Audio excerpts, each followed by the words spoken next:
What was the most toxic build in NBA 2K20? It was a post score.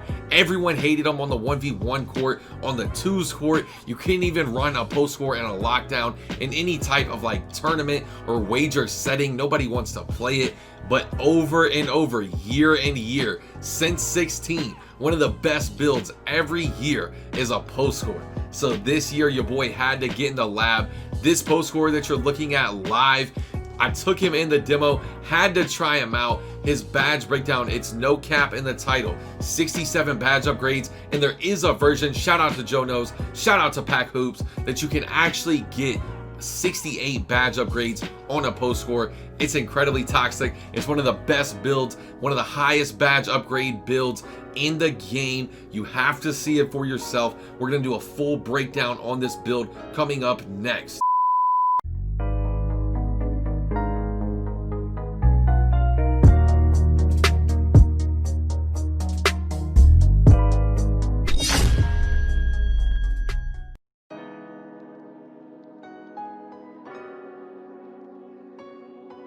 Yo, YouTube, it's your boy Premier, back today with another banger, and in today's video we will be going over a post scoring demigod build. The title is no cap, 67 badge upgrades, and like I said earlier in the video, there is a version of this build where you can get 68 badge upgrades.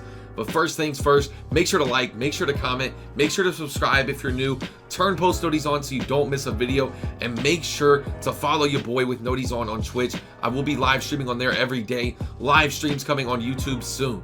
But first things first, you need to go ahead and make him a center handed, of course, jersey number is all up to you. Next, for the skill breakdown, go ahead and scroll all the way down, and you need to find the skill breakdown with the most shooting and the most finishing. It's going to be more green than blue. It's not the all green and blue, it's the more green than the blue skill breakdown. Make sure you choose the skill breakdown with the most shooting, the most finishing, but slightly more shooting. Next, for the physical profile, you need to select either the second one down, or you need to select the one at the bottom, the most balanced. That way you get the highest speed, highest acceleration, highest strength, highest vertical all around the board. When you play with the weight, that strength deficit doesn't even matter anymore. Next though, for these attribute upgrades, first things first, you have to do it exactly like this in order to get all the badges needed for this build. First things first, you can pretty much go ahead and max out almost all of your finishing. You really don't need the driving layup. This player right here is going to have back to the basket anyway, not even going to be doing driving layups. So 48 is the driving layup you need. That way you get the max 23 finishing badges. Next, onto the shooting, upgrade almost everything until you exactly have 27 shooting badges. Next, the same with your playmaking, upgrade until you have exactly 17. Now listen, I know when the first glance you're looking at this build, whoa, Premier, this is a post score. He has no defensive badges. Whoa, what do I do? That is how this build is made.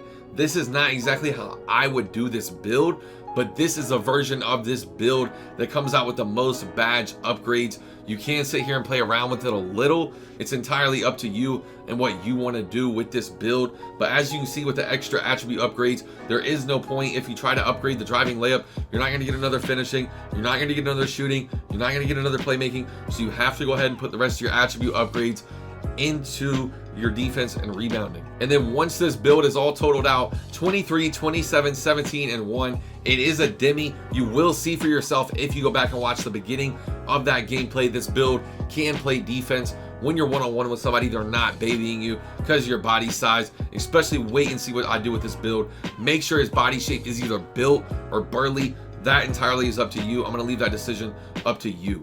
Next, onto this height. A lot of people this year are going 6'9". They're going 6'8" for the height on their builds. Like for the center position, I honestly do not agree with that on a post score build. On a post score, you need the tallest player possible to back him down, get him under the basket, and get an easy bucket. The lowest height I would do this build is either 6'11" or 7'1". Any lower than that, and I honestly feel you're taking away from the post scoring on the build. 7'3", you will be able to be the best post scorer possible on the court. Honestly, I don't know why I'm telling you all this. I'm gonna be raging guarding this build. This build is a nightmare all around the board. And then for the weight, you need to go ahead and max it. That way you can back down your opponent. That way you have the highest interior defense, the highest strength. That way you just have the strongest player possible, and you can do as much damage on the court as possible. So make sure for the weight to go ahead and go 289 pounds. And sorry chat, I know my voice doesn't sound the same. I did do a 15-hour stream today. Your boy's a little exhausted. Make sure to follow me on Twitch if you don't already. Next, for the arms, I'm sure you already know this, but go ahead and max out your arms. That way your player can snag as many boards as possible, post hook over your defender, etc. You need the longest arms possible for this build. And next, you already know for the takeover, I feel like this is a pretty obvious one. Sharp takeover on this build is cool and all, especially if you're going to be spotting up more, like playing threes. But if you're playing twos, if you're playing ones, anyone who is honestly making this build should be getting post scoring takeover, just because it gives a bonus to your shooting as well. And then on the inside, like, paint beasts literally run away from you. They're so scared of the post scoring takeover. Post scoring takeover is one of the best takeovers every year, and this year I believe it will be as well. And then as you can see, you have built an interior finisher similar to Patrick Ewing, Brook Lopez, Hassan Whiteside. Let me know what you think of this build. Let me know if you think it's a dub. Let me know if you think it's an L, and let me know what video you would like to see next. But that is all for the actual build. I am going to try something new here with today's video. Let me know if y'all like it down below. If you've watched the video up until this point, drop Heap Nation down below in the comment section. I love to see who my loyals are, but we will go ahead and try something new with today's video. I want to see if y'all are interested, if y'all care what the badges are for these builds, what I recommend. I honestly recommend like a contact finisher, a fancy footwork, a pro touch, drop stepper, back down punisher, deep hooks, if I'm not mistaken. I think I did not throw on Lob City. I did do a slithery. Next, you're going to need fancy. I know I said that at the beginning, but you aren't gonna need that on gold. It is entirely up to you. I did do silver consistent. You can't do like a bronze relentless. You can play around with this if you want. That's just a solid base for your finishing badges. Next though, for this shooting, first things first, go Hall of Fame range, Hall of Fame steady shooter, just to get toxic.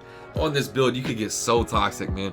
Along with Hall of Fame Deadeye, Hall of Fame Green Machine, Hall of Fame tireless shooter, silver or bronze volume shooter, that's entirely up to you. And then Hot Zone Hunter, Hall of Fame. This is going to be so OP for backing your man down. You can even play around with the Green Machine, especially if you're going to be spotting up. You can throw in a little catch and shoot.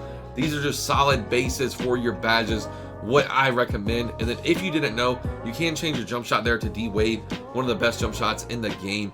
And then from here on your playmaking badges, go ahead and do gold unpluggable, gold quick first step, gold post spin, gold dream shake, gold break starter, bronze bailout, bronze needle threader. And then for your one defensive, I know this is almost a joke, but do like bronze intimidator, bronze rim protector. You could do something along those lines, bronze rebound chaser, something like that. But that's all for today's video. Let me know what you think of it. Drop a like, subscribe if you're new. It's your boy Premier, and I'm out. Peace. It's getting hard to keep composure. They keep trying me. I came from nothing, now they bumping my songs overseas. I remember when